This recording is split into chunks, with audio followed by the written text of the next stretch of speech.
Bismillahirrahmanirrahim. Assalamualaikum warahmatullahi wabarakatuh.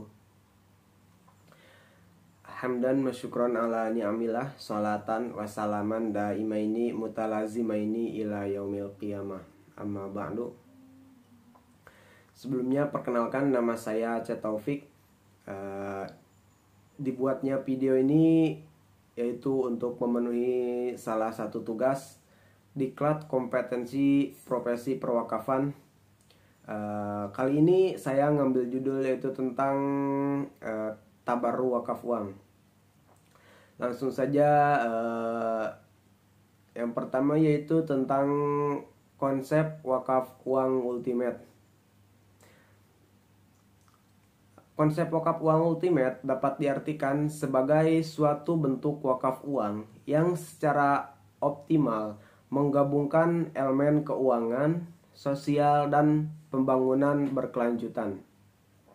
Untuk konsepnya yaitu yang pertama yaitu menentukan tujuan wakaf uang. Menentukan tujuan wakaf uang seperti pemberdayaan ekonomi, pendidikan dan kesehatan, pengembangan infrastruktur. Untuk pemberdayaan ekonomi seperti mengembangkan program wakaf uang untuk memperdayakan masyarakat ekonomi lemah. Yang kedua yaitu memfasilitasi pendanaan usaha mikro melalui wakaf uang. Dan untuk pendidikan dan kesehatan seperti mendukung pendirian dan pemeliharaan sekolah dan fasilitas-fasilitas kesehatan melalui wakaf uang. Tujuan yang ketiga yaitu seperti pengembangan infrastruktur, seperti menyumbang pada pembangunan infrastruktur seperti jalan, air bersih, dan listrik di daerah yang membutuhkan.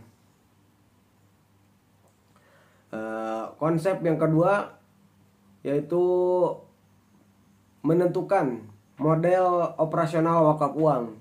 Itu operasional itu seperti apa? Nah, untuk poin-poinnya yaitu yang pertama, portofolio investasi berkelanjutan seperti mengelola dana wakaf dengan berbagai instrumen investasi yang berkelanjutan seperti proyek ramah lingkungan, energi terbarukan, dan sektor sosial. Yang kedua, partnership dengan lembaga keuangan. Bermitra dengan lembaga keuangan untuk meningkatkan efisiensi dan keuntungan dari portofolio investasi. Selanjutnya, pengelolaan risiko dan keberlanjutan. Memastikan pengelolaan risiko yang baik dan pemilihan investasi yang berkelanjutan untuk memastikan keberlanjutannya program wakaf uang. Konsep selanjutnya yaitu melakukan transparansi dan akuntabilitas seperti pelaporan rutin, audit, menyediakan laporan berkala kepada wakif ataupun pemberi wakaf tentang penggunaan dana dan wakaf dan dampaknya untuk pelaporan itu. Dan audit independen, melibatkan pihak ketiga yang independen untuk mengaudit pengelolaan dana wakaf, meningkatkan transparansi dan kepercayaan. Konsep wakaf uang yang keempat yaitu melibatkan partisipasi komunitas, seperti pelibatan aktif masyarakat dan pendidikan keuangan. Nah, melibatkan komunitas setempat dalam proses perencanaan dan pelaksanaan proyek wakaf uang. Untuk pendidikan keuangan yaitu memberikan pelatihan keuangan kepada masyarakat untuk memahami manfaat dan cara menggunakan dana wakaf. Untuk konsep yang kelima yaitu membangun teknologi dan inovasi. Seperti platform digital ataupun pemanfaatan teknologi vintage. Membangun platform digital untuk memfasilitasi proses wakaf uang, termasuk pengelolaan dan pelaporan dana secara transparan. Pemanfaatan teknologi vintage yaitu memanfaatkan teknologi finansial untuk meningkatkan efisiensi operasional dan distribusi dana wakaf. Dengan konsep wakaf uang ultimate yang menyatukan aspek keuangan sosial dan pembangunan keberlanjutan, diharapkan dapat menciptakan dampak positif yang lebih luas dan berkelanjutan bagi masyarakat dan lingkungan. Nah, untuk proses mengajaknya tuh bagaimana sih untuk mengajak calon peserta wakaf tabaru wakaf, melibatkan komunikasi yang jelas, persuasif, dan memotivasi. Nah, untuk langkah-langkahnya tuh untuk proses mengajak calon peserta wakaf tuh bagaimana sih? Nah, yang pertama, identifikasi calon peserta. Identifikasi calon peserta, siapa sih yang akan kita ajak, yang bagaimana, orang yang bagaimana yang akan kita ajak. Yang kedua, penyampaian informasi. Sampaikan informasi-informasi dengan jelas mengenai tujuan dan manfaat dari program tabaru wakaf uang, serta bagaimana kontribusi mereka dapat membuat perbedaan positif gitu. Jelaskan mekanisme partisipasinya. Jelaskan dengan rinci bagaimana sih calon peserta wakaf dapat berpartisipasi, termasuk jumlah kontribusi yang diperlukan, cara pembayaran, dan juga bentuk keikutsertaan lainnya. Yang keempat yaitu fokus pada dampak positifnya. Tekankan dampak positif yang dapat dihasilkan dari partisipasi mereka, baik bagi penerima manfaat maupun sebagai investasi untuk kehidupan akhirat.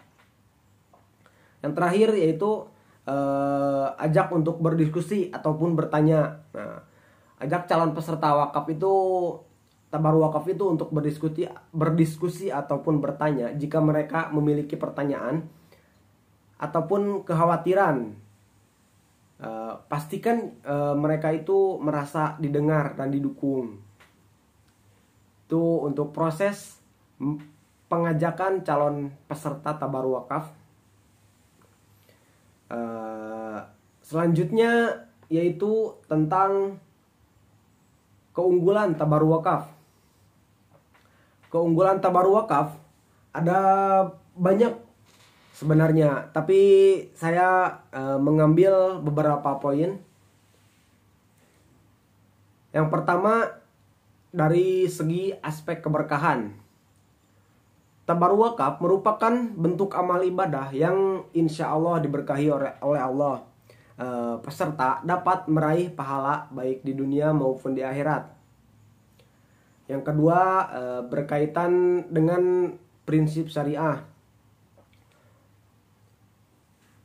Program tabaru wakaf didesain sesuai dengan prinsip-prinsip syariat Islam, memastikan kehalalan dan keberkahannya dari sisi agama. Yang ketiga yaitu dari segi pemberdayaan ekonomi.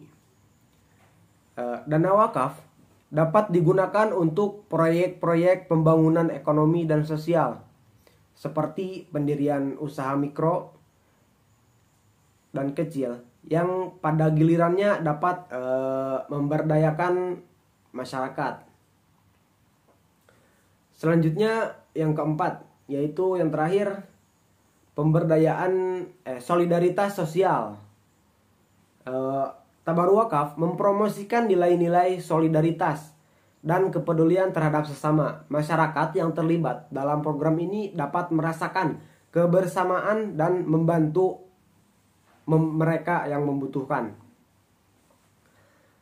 Mungkin untuk kesimpulannya, dengan kombinasi keunggulan-keunggulan tersebut, tabaru wakaf dapat menjadi sebuah program yang tidak hanya bermanfaat secara ekonomis, tetapi juga memberikan dampak positif secara sosial dan spiritual. Mungkin sekian yang dapat saya sampaikan, kurang lebihnya mohon dimaafkan. Wabillahi taufiq wal hidayah. Wassalamualaikum warahmatullahi wabarakatuh.